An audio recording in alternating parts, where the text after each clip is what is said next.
Los misterios de Dios. Los misterios de Dios. Bueno, abran sus Biblias, los que la traen, en el libro del Apocalipsis, capítulo 17. Apocalipsis, capítulo 17, porque vamos a ver los tres misterios satánicos. Y vamos a abocarnos en esta mañana al misterio de Babilonia. La Biblia es un libro sellado. Contiene información espiritual.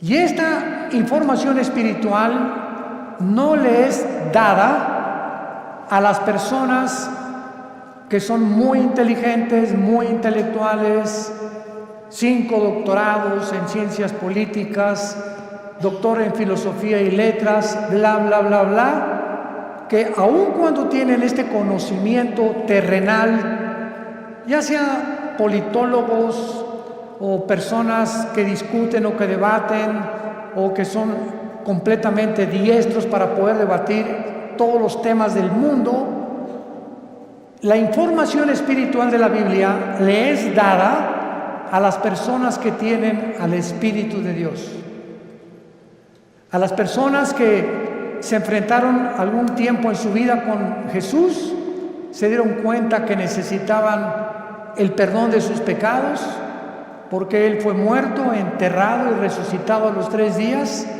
y al entrar Jesús a tu vida, en quien están encerrados todos los secretos de la sabiduría y del conocimiento, comienza tu vida a ser llenada de un conocimiento que no proviene del mundo. En 1 de Juan capítulo 4, 3 y 4 dice el apóstol: ellos son del mundo y hablan las cosas del mundo. El que es de Dios nos oye.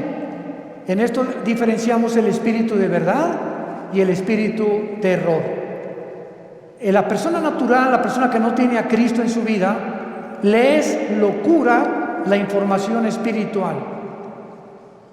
En los 40 años que tengo predicando la palabra, 43 de convertido, y en todos los, se podría decir, más de 100 debates que he tenido con escépticos, agnósticos, politólogos, ateos, etcétera, etcétera, siempre me he enfrentado, cuando atacan la Biblia, preguntarles si ya la leyeron. Y créanme que casi un 80% de las personas que discuten, agreden o son hostiles a la Biblia o la critican, ni siquiera la han leído. Y cuando te dicen, ya la leí, quiere decir que comenzaron desde el Génesis. Imagínense nada más. La Biblia no se comienza a leer desde el principio, sino desde el Nuevo Testamento. Y te dicen, ya la leí, o sea, leí los 66 libros en 3 o 4 meses, y con eso ya entendieron los secretos de Dios. Qué tremendo, ¿verdad? Entonces es importante que esto lo tengamos nosotros como base, porque estos secretos que pertenecen al mundo espiritual, a Dios le ha agradado revelárnoslos a nosotros. Cuando Jesús comenzó a hablar en parábolas, Mateo 13, Marcos capítulo 4, etcétera, etcétera, les dijo a ustedes, a los discípulos, a los que me siguen, les he dado a entender las cosas que estoy contando en las parábolas. Que el sembrador salió a sembrar, que el trigo, la cizaña, las aves del cielo, la tierra, etcétera, etcétera, que la gente ni siquiera entiende, tenían un trasfondo espiritual dado a los que siguen a Jesús. Entonces, si tú eres una persona, o los que nos escuchan, que quieres respuestas, por ejemplo, ¿por qué Dios permitió el mal en el universo? ¿Por qué, si Dios sabía que Adán y Eva iban a pecar, por qué los creó sabiendo como omnisciente que es Dios, etcétera, etcétera? No vas a tener respuestas hasta que comiences a seguir a Jesús, porque a Dios no le interesa enriquecer tu conocimiento intelectual, sino cambiar tu vida, transformar tu vida. Entonces les digo a los discípulos, ustedes que ya me siguen, a ustedes les voy a dar a revelar y a que entiendan, les voy a abrir el entendimiento para que comprendan las cosas que la gente común y corriente, por muy inteligente que sea, no las puede entender. El libro del Apocalipsis, que es el 66º libro de la Biblia, es un libro lleno de símbolos. Y todos estos símbolos que aparecen en el Apocalipsis aparecen en el Antiguo Testamento. Casi la mitad de las citas del Apocalipsis vienen del Antiguo Testamento. Entonces, si yo quiero entender en el Apocalipsis qué significa Babilonia, o los 10 cuernos, o las 7 cabezas, o quién es la bestia, necesito tener un conocimiento anticipado del libro de Daniel, del libro del Génesis y del libro de Ezequiel, principalmente para yo poder interpretar o enseñar el Apocalipsis. Entonces, vamos a abordar en esta mañana, en esta serie que me ha parecido de veras maravillosa, y yo mismo estoy asombrado cada vez que descubro más y más misterios en la Biblia, el misterio de Babilonia. En la Biblia hay 2 palabras, 2 ciudades que se mencionan más que cualquier otra nación de toda la historia. Y la primera es Jerusalén. Es la que más se menciona desde el Génesis hasta el Apocalipsis. Y la segunda es Babilonia. Cuando la Biblia termina en el Apocalipsis mencionando a Babilonia, a una ramera que vamos a ver ahorita, por eso se le llama un misterio, porque es la madre de las rameras y de las abominaciones de la tierra, tenemos que entender que en el Antiguo Testamento fue en la tierra de Babilonia donde comenzó la brujería, la astrología, el ocultismo, las ciencias ocultas y todo aquello que pertenece a la dimensión satánica tuvo su origen en Babilonia. Ahora bien, la palabra Babilonia y Babel son intercambiables, pero encontramos nosotros en Génesis capítulo 10 que la primera ciudad que Nimrod se le menciona en Génesis 10 del 8 al 10 como un cazador delante de Jehová. Pero esa palabra delante de Jehová significa en contra de Dios en el original hebreo. Y él fue el primer hombre que levantó Babilonia, que después acabaron levantando una torre, Génesis 11, la torre de Babel, donde Dios tuvo que confundir las lenguas, porque si ellos continuaban con ese sueño, con ese anhelo de llegar al cielo y de tener comunicación con los astros, etcétera, etcétera, ellos iban a acabar completamente destruidos por Dios. Entonces, la gran variedad de lenguajes que hay en el mundo es una manifestación de la misericordia de Dios, porque de otra manera nos acabaríamos todos, pero en 3 días. Entonces, gracias a que nos hablan francés, otros español, otros italiano, etcétera, etcétera, el mundo ha durado casi 6,000 años. Muy bien, ahora Babilonia, aparte en el Antiguo Testamento, aparece con otros nombres geográficamente. Uno de ellos es la tierra de los caldeos. La tierra de los caldeos. Y esta palabra, la tierra de los caldeos, esta frase significa la gente que vivía en Caldea, y Caldea era Babilonia. Entonces, cuando tú oyes la tierra de los caldeos, es la zona geográfica donde la humanidad se comenzó a levantar en contra de Dios. Y actualmente, geográficamente, se encuentra en la nación de Irak. Ahí lo que es ahorita Irak y Siria. Porque en el Antiguo Testamento, Irak y Siria era la tierra de la Mesopotamia y no había una división. Estas 2 naciones no están divididas todavía Y toda esa área geográfica es precisamente donde comenzó la humanidad, de acuerdo a la Biblia.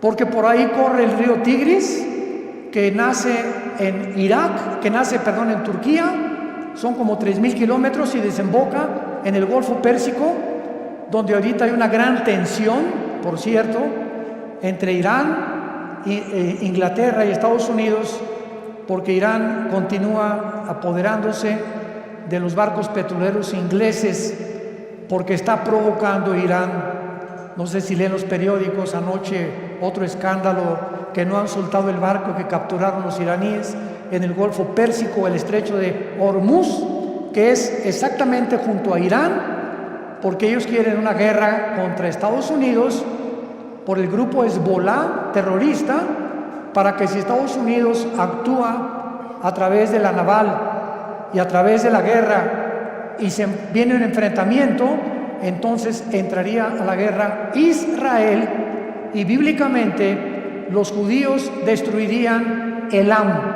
Apúntalo, de Enrique, L-A-M.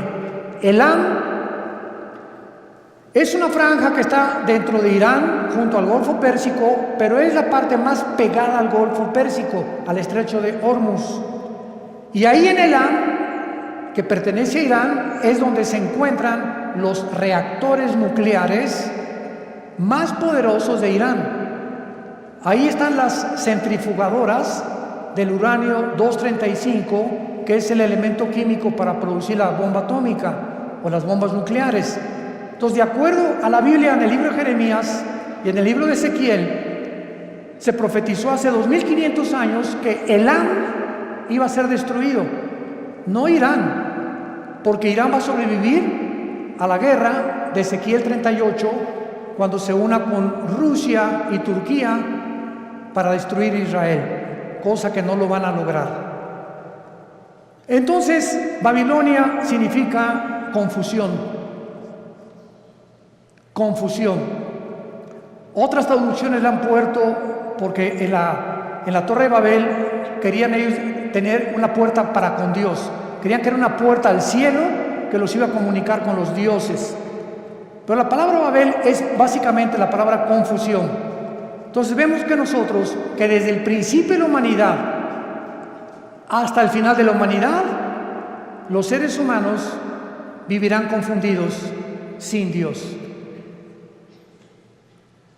Esto es lo interesante de por qué aparece otra vez la palabra confusión al terminar el Apocalipsis, relacionado con las religiones. Porque aquí vamos a encontrar a una mujer, y las mujeres en la Biblia siempre han representado dos cosas espiritualmente nada más. Encontramos, ¿verdad?, a las mujeres que representan la iglesia, porque la iglesia se le compara con una mujer, y la otra Jezabel, o la gran ramera, que representa las religiones o la falsificación del camino a Dios, que es lo que querían hacer con la Torre de Babel. Y antes de entrar al capítulo 17 de Apocalipsis, quiero que vean otra cosa en el capítulo 9 de Apocalipsis. Rápidamente regresen al capítulo 9 y vean ustedes algo tremendo. Vemos nosotros en la sexta trompeta, Apocalipsis 9, versículo 13 en adelante, de qué manera se describe en la sexta trompeta uno de los ríos que atraviesan Babilonia. El sexto ángel tocó la trompeta y oí una voz de entre los cuatro cuernos del altar de oro que estaba delante de Dios, diciendo al sexto ángel que tenía la trompeta: desata los cuatro ángeles que están atados junto al gran río Bravo. ¿Eso dice? No, ¿verdad? Junto al Nilo. Tampoco. Qué interesante que hay cuatro principados satánicos ahorita atados junto al río Éufrates, que es el río que atraviesa Irak y Siria. y que desemboca en el Golfo Pérsico, donde hay una gran posibilidad que estalle una próxima guerra. En otras palabras, de acuerdo a la Biblia, el área geográfica más endemoniada que hay, más satánica, más que el Teposteco y más que cualquier otro lugar donde hay brujería a la mexicana, es Irak e Irán.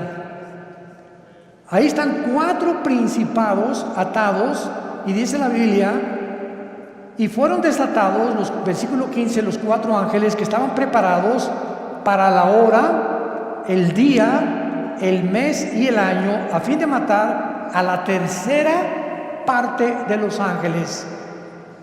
En otras palabras, el mundo que vivimos actualmente está bajo el control de ángeles, pero no ángeles buenos, ángeles caídos. Y la Biblia nos corre las cortinas y nos muestra que en esta época que estamos viviendo, que ya se va a acabar, vamos a entrar a donde ya los ángeles caídos serán completamente derrotados, y entrará Cristo con la iglesia a gobernar el mundo por 1000 años, después la Nueva Jerusalén, después la eternidad. Pero dice Hebreos capítulo 2, Dios no sujetó el mundo venidero a los ángeles. O sea, el mundo que viene después de nosotros, ya los ángeles no van a tener parte, ahorita sí la tienen. Y esto lo explica el capítulo 10 de Daniel, el capítulo 7 de Daniel, el capítulo 2 de Daniel, Ezequiel capítulo 28, Isaías capítulo 14, etcétera, etcétera, donde cada nación, Grecia, Egipto, los medos, los persas, los romanos, los babilonios, todos tenían ángeles que les decían a los gobernantes lo que tenían que hacer. Y eso el mundo pues no lo sabe, ¿verdad? Por eso se nos manda a orar por nuestro gobierno, porque hay ángeles que están influenciando tremendamente los asuntos del mundo terrenal donde tú y yo vivimos. Muy bien, vayamos pues a Apocalipsis 17 y veamos este conflicto y este misterio que vamos a resolver, que es el primero de Babilonia. Vino entonces uno de los 7 ángeles que tenían las 7 copas y habló conmigo diciéndome: ven acá, te mostraré la sentencia contra la gran ramera, la que está sentada sobre muchas aguas. Brínquense al versículo 18. ¿Quién es la ramera? Y la mujer que has visto es una ciudad. ¿Ven cómo la Biblia se interpreta a sí misma? No es de interpretación privada la Biblia. La misma Biblia se interpreta a sí misma. Y la mujer que has visto es la gran ciudad que reina sobre los reyes de la tierra. O sea, antes de seguir abordando, la Biblia profetiza en este capítulo que vendrá una ciudad que se va a levantar en el mundo religiosa. Y que esta ciudad religiosa está mezclada con la política. Y que al mismo tiempo esta ciudad va a gobernar la política durante 3 años y medio, y la política que va a reiniciarse con el anticristo va a matar a la mujer, o sea, va a incendiar esta ciudad, y entonces los últimos 3 años y medio de la gran tribulación vendrá la persecución del anticristo. Entonces, los primeros 3 años de la tribulación, la persecución es religiosa, y los últimos 3 años es política. Y esto es interesantísimo, porque la unión de la religión con la política ha sido durante toda la historia. Un ejemplo, para que no se empachen. ¿Cuáles son los 2 poderes que mataron a Cristo? Los 2 espíritus que mataron a Cristo. El espíritu religioso, no fue el espíritu comunista, ni socialista, ni el espíritu ateo, fue el espíritu religioso y el espíritu político. Cuando salió Pilato ante el pueblo, le gritaron los líderes religiosos: crucifícale. El poder religioso, representado por los fariseos, influyó en el poder político de Pilato. Él representaba como procurador, y Pilato se lavó las manos y dijo: es que yo no encuentro ningún mal en este hombre. Y entonces ellos comenzaron a gritarle: crucifícale, crucifícale y entréganos a Barrabás, porque la costumbre era que cada Pascua se soltara a un preso político. Entonces vemos nosotros cómo el poder político cede a la presión del poder religioso, y entre los dos se encargan de matar al Mesías del mundo. Y desde entonces, antes y por toda la historia, vemos todos los emperadores con brujos. Siempre los emperadores y los presidentes y los gobernadores siempre han tenido personas del mundo del ocultismo. Dichosos los que se han salvado y han tenido cristianos de consejeros, pero siempre han estado consultando a los brujos, a los astrólogos, a los ocultistas. Los invitan a sesiones espiritistas para que invoquen espíritus, pero la unión entre el mundo religioso del oculto, lo vamos a descubrir, el mundo religioso pertenece al ocultismo. Se van a sorprender de muchas cosas, y por eso es tan satánico, porque es el que controla el gobierno político. Y así ha sido durante toda la historia. Y cuando el anticristo, antes de que él pueda tomar el poder del mundo, va a necesitar, Apocalipsis 13, al falso profeta. ¿Quién es el falso profeta? Va a ser un líder religioso que va a unir a todas las religiones del mundo en una sola. Y cuando ya el anticristo vea que ellos le pavimentaron el camino para que su gobierno político pudiera emerger, entonces el anticristo quema a esta ciudad donde se van a concentrar las religiones del mundo, y él se proclama, segunda de Tesalonicenses 2, 3 y 4, el único Dios, donde el mundo lo adora como adoraron a los césares romanos como dioses. Te mostraré la sentencia contra la gran ramera. O sea, aquí hay un juicio contra una ciudad. Es lo primero que acabamos de despejar, esta incógnita. Esta ramera representa a una ciudad que está sentada sobre muchas aguas. Las muchas aguas en la Biblia son las naciones, como lo interpretó el versículo 18. Y dice así, versículo 2: con la cual han fornicado los reyes de la tierra, y los moradores de la tierra se han embriagado con el vino de su fornicación. Este ángel viene para enseñarle a Juan un juicio, una sentencia que viene decretada del tribunal cósmico de Dios. Quiero que sepas que voy a juzgar a este sistema religioso, y es muy importante que a esta ciudad se le da el nombre de ramera. Vamos a explicar esto. La palabra prostitución en la Biblia es una palabra que puede tener un uso apropiado cuando algo lo apropias de la manera correcta, o un uso inapropiado. Cuando el sexo se vende, o cuando alguien entrega su cuerpo a cambio de algo, se llama prostituirse.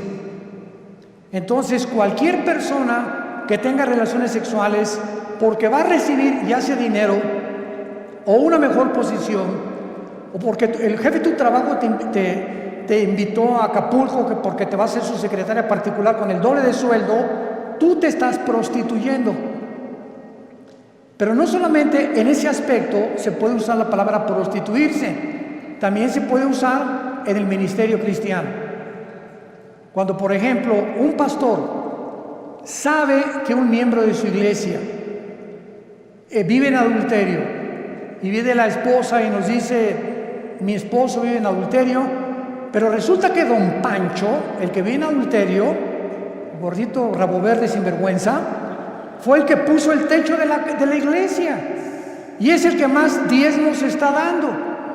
Entonces, si un pastor, por saber que don Pancho es el que más económicamente está ayudando a la iglesia, y ese pastor no disciplina a don Pancho, ese pastor es un prostituto. Ha prostituido su ministerio, se vendió. ¿Me van siguiendo? Siempre que tú cedes a tus convicciones por dinero o por un interés, te estás vendiendo. En la Biblia es la palabra fornicar. Por eso más adelante dice que esta ciudad ha fornicado, ha tenido relaciones ilícitas con los gobiernos. Y la iglesia no tiene que haber separación entre iglesia y el Estado. La separación gubernamental y políticamente entre la iglesia y el Estado es beneficiosa, es saludable, porque ningún Estado, ningún gobierno puede imponer. Hagan de cuenta que en México surge un presidente cristiano.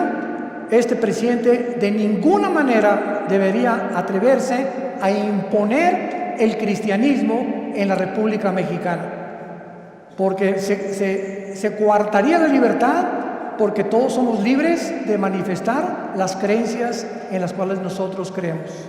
Pero cuando ya se impone una religión a través de la muerte o de la Inquisición o de la tortura con el beneficio de la iglesia, es cuando vemos que ese sistema se ha prostituido. Se ha prostituido, porque a la iglesia no le corresponde juzgar a los malos, eso le pertenece al Estado. El Estado usa el Estado de Derecho para castigar a los malos, silla eléctrica o pena capital o pena perpetua, lo que sea. La iglesia tiene la función de predicar el Evangelio para que el corazón del ser humano sea transformado. La justicia la aplica el Estado, no la iglesia. Para que me vayan siguiendo con mucho cuidado. Esto es muy importante, porque el otro día escuché una conferencia de un grande teólogo que me sorprendió con lo que dijo, y me dice: de todos los países a los que yo he visitado en Latinoamérica, el más inculto y el que más ignorante es de todo lo que está pasando, México, lindo y querido. Sentí algo bien feo aquí adentro de mí. Se considera el país más ignorante y más inculto de todo lo que está pasando políticamente, religiosamente, etc. Como que si al mexicano no le importa más que el Calimán y las telenovelas y el América, desde luego. Además vive el América. Bueno, pero esto es tremendo, ¿verdad? Y otra cosa que también me sorprendió es que un análisis que hizo las Naciones Unidas fue que en Europa el promedio de la gente normal, desde los 10 años de edad hasta los 25 o 30 años de edad, cualquier europeo de cualquier nación de Europa ha leído antes de los 25 años por lo menos 6, 7 libros al año. Y en México, 1 al año. Y con trabajo no lo acabaron. ¿Se imaginan? Estamos con el esto, con el Calimán, la televisión, ausentes completamente de cultivar nuestro espíritu, nuestra mente intelectual. Me gradúo de abogado y jamás me vuelvo a meter a la jurisprudencia ni a los libros. Me gradúo de médico, no me actualizo con todos la tecnología impresionante, la medicina que hay actualmente. Por ejemplo, no sé cuántos de ustedes han notado que ya no uso lentes. Asústame. No es para que se asusten, ¿verdad? Pero es increíble. Tengo como 40 años usando lentes. Yo tenía hipermetropía, estigmatismo y no podía leer. Ahorita tengo una visión de 20/20, impresionante. ¿Saben lo que me hicieron? Resulta que ahí en Dallas, Texas, está uno de los médicos oftalmólogos que trajo el rayo láser. Pero a mí no me hicieron nada más el rayo láser, sino que me hicieron 2 implantes de la oftalmología, 2 implantes intraoculares. O sea, me metieron 2 ojos o 2 lentes, no sé. Y cuando yo le pregunté al oftalmólogo después, duró 16 minutos la cirugía. Primero uno y como al mes me hicieron el otro. Y le dije, bueno, ¿cómo está esta explicación? Y me dice, mira, hay 5 tipos de lentes. El que te metimos a ti se llama ultralight. ¿Qué significa esto? Con un rayo láser te perforamos una incisión milimétrica y por un tubo te metimos un lente envuelto como un taco. Y entró el lente y dentro de tu ojo se abrió como una tortilla. Y entonces se tiene que ir pegando a la parte de atrás, al tejido, y en ese momento, bueno, me dieron entrenamiento, ¿verdad? Todos los días me dieron que tenía que hacer una pluma así, acercármela todo nomás, como 50 o 100 veces, hasta que ya pudiera ver de cerquito. Ahorita ya no necesito nada, ya puedo ver de lejos, ya la luz casi no me molesta. Pero es impresionante la tecnología de la oftalmología y de todas las demás ramas de la ciencia del siglo XXI. A mi hijo Caleb le hicieron en 7 minutos el láser, nada más que a él no le hicieron cirugía. A él con el puro láser le quitaron los problemas que tenía de la vista con una garantía de 35 años. Ahí me dieron hasta que venga el Señor por nosotros. Pues sí, ya para qué quiero más, ¿verdad? Bueno, pero este es el mundo que estamos viviendo, ¿no? Entonces, están pasando muchas cosas en el mundo y tenemos que estar actualizados, tenemos que estar leyendo revistas, actualizándonos, ¿verdad? Las noticias para saber y enterarnos cómo está la cosa, y tenemos que tener hambre, pero más que nada, hambre de la Biblia. Muy bien. Entonces, la prostitución en este pasaje, la ramera representa, si lo quieres apuntar, la prostitución de la religión. Cuando la religión se vende, cuando la religión ofrece, dame dinero y tu hijo va a ser sanado, dame dinero y la maldición se irá de tu casa, o manda dinero y vas a recibir a cambio algo. Esta religión está negociando la salud y se está prostituyendo. Porque la Biblia dice que Dios ama al dador alegre, no por necesidad, ni por coerción, ni por amenaza, ni porque si no mandas, la maldición de Tutankamen caerá sobre tu casa. Ahí es cuando vemos la prostitución de la religión. Hace poco acaban de capturar a un hombre, ¿verdad?, en Estados Unidos, líder de una secta que se llamó La Luz del Mundo en México, que no se imaginan ustedes, ¿verdad? No son millonarios, son multimillonarios. Y lo más asombroso es que el 70% de las gentes que van a estos millones de personas que pertenecen y el dinero que tienen son gente humilde, son gente de pobres, o sea, de la clase indígena y de casi, como decía Cantinflas, desleídos y deslustrados. No son muchos profesionistas ni mucho menos. Y estas personas, ¿verdad?, tenían comandos armados. Cuando ese hombre viajaba con guardaespaldas, con ametralladoras, etcétera, etcétera, y llegó a convencer a la gente de que él era Dios. Y cuando él entraba a la iglesia había un trono literal, donde él se sentaba con muchachas junto y muchachas por acá a los lados, y entraba y lo comenzaban a adorar como Dios. En otras palabras, él estaba vendiendo, prostituyendo la religión. Y así hay cantidad de sectas, e inclusive se puede dar en iglesias cristianas. Cuando los líderes, vuelvo a repetir, por causa del dinero o por conveniencia del dinero, se venden y sus convicciones las crucifican para poder obtener lo que ellos están ofreciendo mediante milagros. Este es el problema de las religiones que se prostituyen. Muy bien. Y esto es lo que sucede en Apocalipsis 17, como lo vamos a ir viendo. Una ciudad prostituta que ha fornicado, dice el versículo 2, con los moradores de la tierra. Y más o menos ustedes ya pueden irse dando cuenta de quién estamos hablando. La única, para que ustedes estén enterados sin afán de ofender a nadie, la única religión que existe en el mundo, la única que tiene un lugar en las Naciones Unidas, es Roma. La única religión que durante 18 siglos en Europa no permitía que los reyes se casaran más que con los que ellos autorizaban.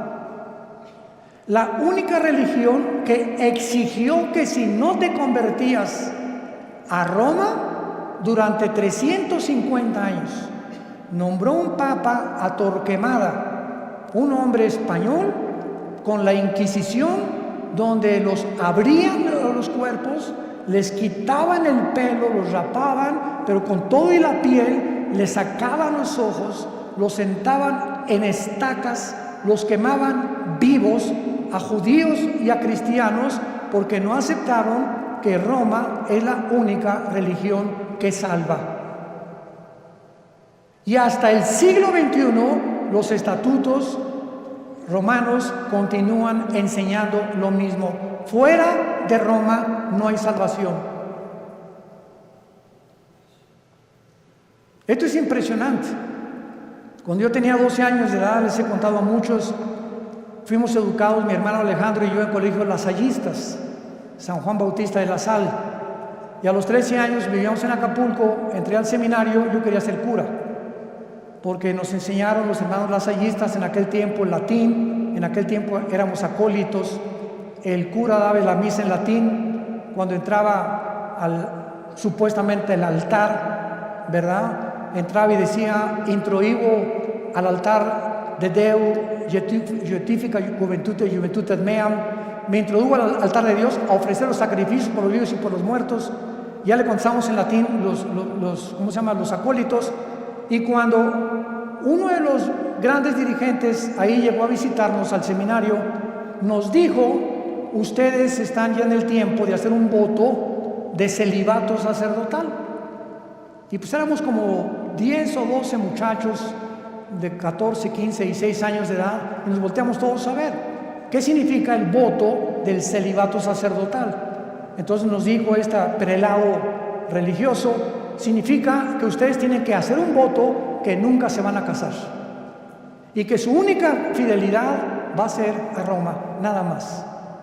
Oiga, ¿y por qué no quiere que nos casemos? Porque si se casan, el dinero lo gastan en la familia y ya no lo mandan a Roma. Esa es la razón por la cual no les conviene que se casen. Cuando la Biblia ordena, 1 Timoteo capítulo 3, en cualquier Biblia que veas, que los que sirven a Dios de tiempo completo se casen, a menos que tengas el don de continencia. Pero esto es increíble. Ahí fue cuando yo me decepcioné, ¿verdad?, de la religión. Lloré, le dije a mi papá, yo ya no creo en nadie, y me hice ateo. A los 17 años ingresé al Partido Comunista, me uní a la dialéctica materialista, a estudiar el Capital de Marx, de Engels y de todos los grandes líderes, Lenin, que la llevó a la práctica en la revolución bolchevique, etcétera, etcétera, hasta que cuando me convertí, yo estaba a punto ya de casi quitarme la vida, de la depresión a la que yo había llegado, de la decepción y de todo, que ya nadie me convencía, cuando mi hermano Alejandro me presenta a Jesús como el camino, la verdad y la vida.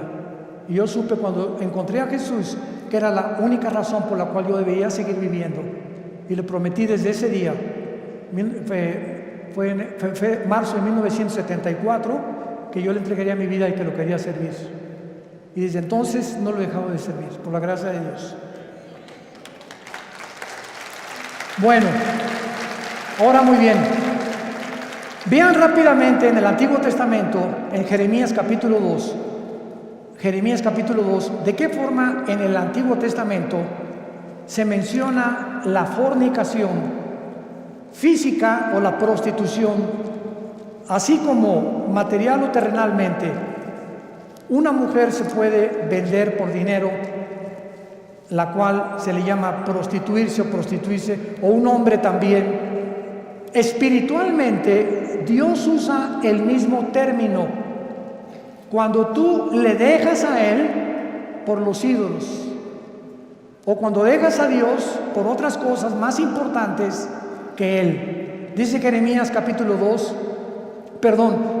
3.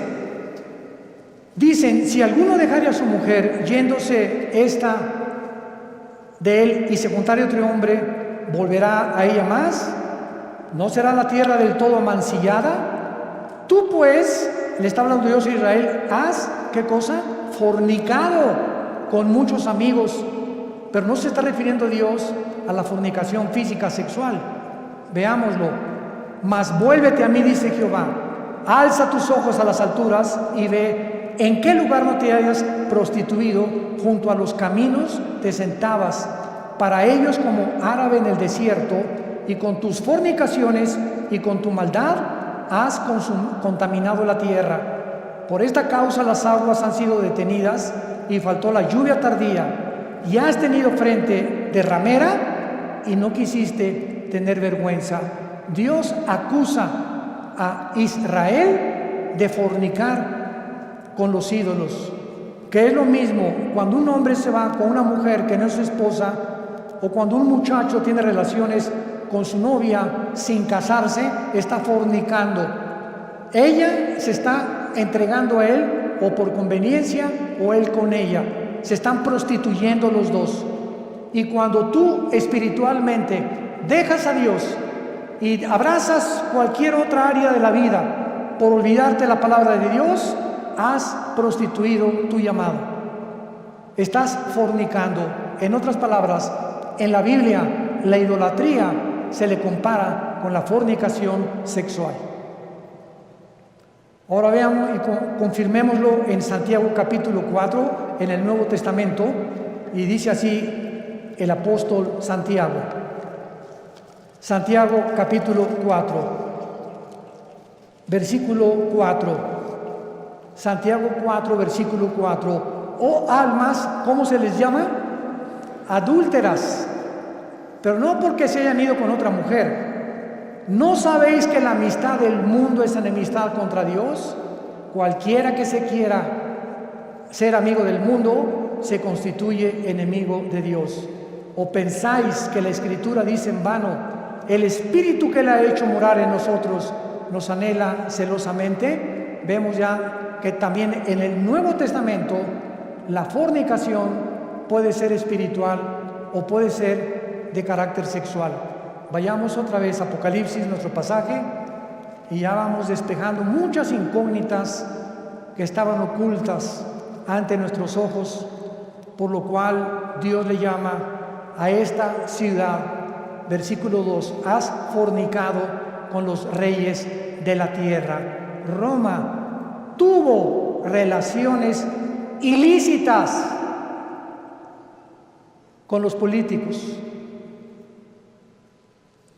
Cuando Constantino en el año 325 después de Cristo, apúntalo, fue el último emperador romano, fueron los emperadores los que le hablaron a una persona para darle el título de pontífice. Fue el primer título que se le dio a un dirigente en Roma. La palabra pontífice significa constructor de puentes en el latín, constructor de puentes. O sea, vamos a nombrar a una persona, síganme con cuidado, que tenga relación con Dios y que nosotros a través de esa persona podamos comunicarnos con Dios. Cuando 350 años antes, la Biblia dice, porque no hay más que un solo mediador, Hechos 4:12, entre Dios y los hombres, Jesucristo. Entonces, Roma toma el lugar de Jesús y dicen que ellos a través actualmente de cualquier cura o de cualquier padre te tienes que ir a confesar. Él te da una penitencia de, no sé, 30, 40 veces Marías o lo que tú quieras decir, y en ese momento tus pecados son perdonados. ¿Qué dice la Biblia? Que no tenemos ya a nadie desde Cristo en nuestros días a quien contarle nuestros pecados más que a Jesucristo. Primera de Juan 1, 8 y 9. Si confesamos nuestros pecados, Él es fiel y justo para perdonarnos y limpiarnos de toda maldad. ¿Se dan cuenta cómo cuando comenzamos a estudiar se nos comienzan a caer las vendas?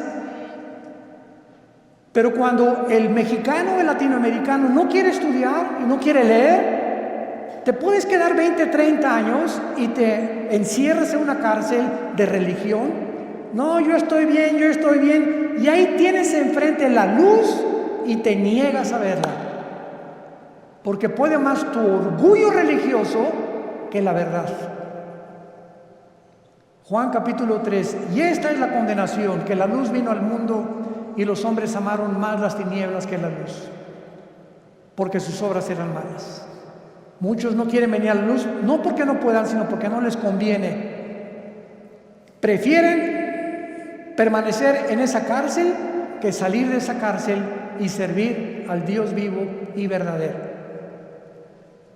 Veamos ahora en segundo lugar que dice el versículo 2, que esta relación ilícita que le llama fornicar con los reyes de la tierra, o sea, una relación política religiosa que no debe existir. Los moradores de la tierra se han embriagado con el vino de su fornicación. La palabra embriagarse, ustedes saben, es emborracharse, pero no con tequila herradura, ni con mezcal, sino aquí también se usa en el sentido que la religión embriaga a las personas, las emborracha, les nubla el entendimiento y los convierte en ovejitas con un pastor ciego. Entonces, cuando tú estás en algún movimiento religioso y abundan en el mundo entero y no entiendes, ni lees, ni conoces, sigues como borrego, simplemente porque pues ahí va tu familia, o porque ahí van tus amigos, o porque te cautivó esa persona que se dicen dioses, etcétera, etcétera, estás como borracha. Caes en una trampa tremenda. ¿Se acuerdan de Jim Jones? 1978, que se llevó a 1000 personas a la Guyana junto a Venezuela. ¿Se acuerdan de David Koresh, que en Waco, Texas, dijo que él era el ángel del Apocalipsis? ¿Se acuerdan de Juan Carlos Miranda, recientemente, que dijo que él era primero el anticristo, pues que era Jesucristo? Y así este señor de la luz del mundo, que dijo que él era también el único que debían de adorarlo, y cuando llevaba en su haber 7 o 4 niñas violadas. ¿Qué le pasa al mundo? Te puedes preguntar, ¿no? O sea, qué fácil somos engañados, qué fácil es caer en una secta por no estudiar. Mi pueblo pereció porque no tuvo conocimiento. ¿Ven la importancia de prepararnos? Ahora veamos aquí en el versículo 3 que el Espíritu Santo traslada o transporta a Juan a un desierto. Y ahí en el desierto tiene una visión tremenda el apóstol Juan. ¿A quién ve a Juan? ¿A quién ve? A una mujer sentada sobre una bestia escarlata. El color escarlata es el color de los dragones. Es un color rojizo, que es el color que se asocia con la sangre, con la guerra y también con Satanás. Entonces vemos ahí una mujer sentada o montada sobre una bestia escarlata. Y esta bestia tenía llena de nombres de blasfemia, que tenía 7 cabezas y 10 cuernos. Nuestro paso actualmente ahorita es tratar de descifrar qué significa la mujer sentada sobre esta bestia. Muy bien, esta bestia en el versículo 8 nos da la interpretación. La bestia que has visto era y no es, y está para subir del abismo e ir a perdición. Número 1, esta bestia es el nombre que el Espíritu Santo le da a una imagen o a un principado satánico que ya había existido antes en el mundo. ¿Se acuerdan de los 4 ángeles atados junto al río Éufrates? ¿Quiénes creen ustedes que sean esos 4 ángeles? Porque si estaban atados, no es porque vivían en Disneylandia, ¿verdad? Sino que eran 4 ángeles que ocasionaron un daño tan grande en la historia humana que Dios los encerró y los va a soltar al final de la gran tribulación, cuando nosotros ya no estemos ahí.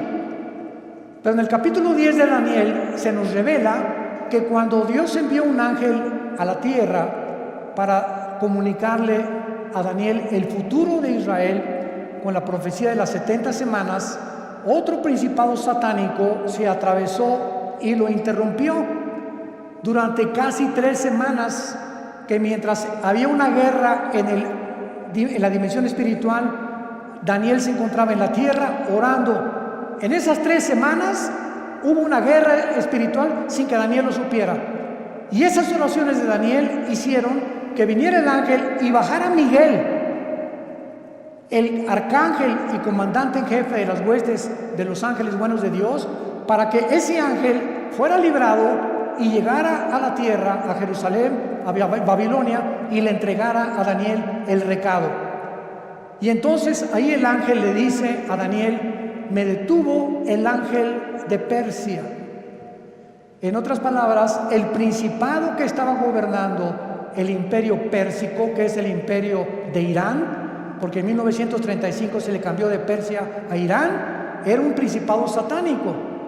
¿Y cuáles son los 4 imperios que Daniel menciona? Babilonia, los medos y los persas, los griegos y los romanos.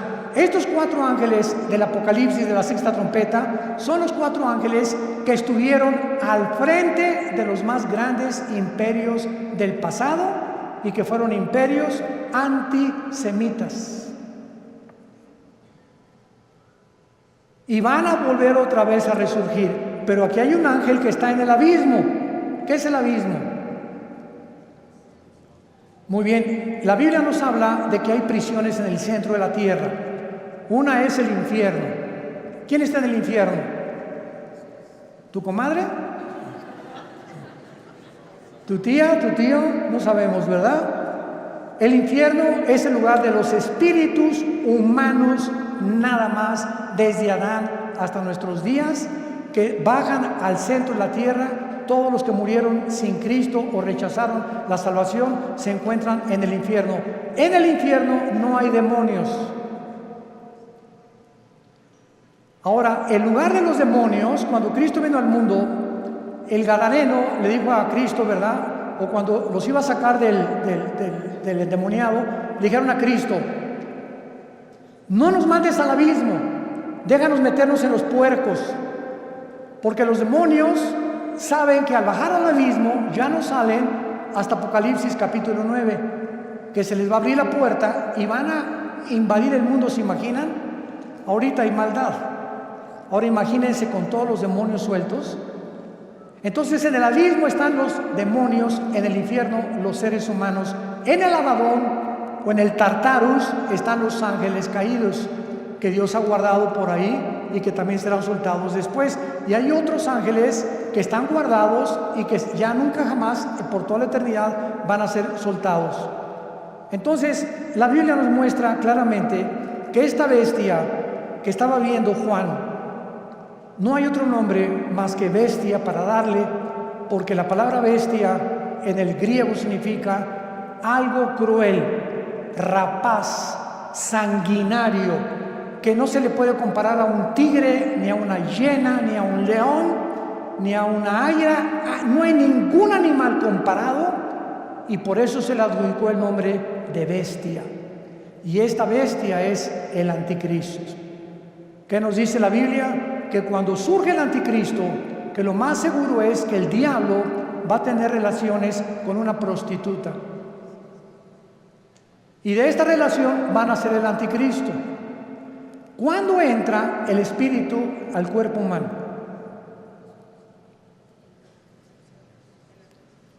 Cuando mi papá se juntó con mi mamá, el cromosoma Y de mi papá se juntó con el óvulo de mi mamá, doble X, se formó una célula de 46 cromosomas que le llaman el cigoto o el cigote.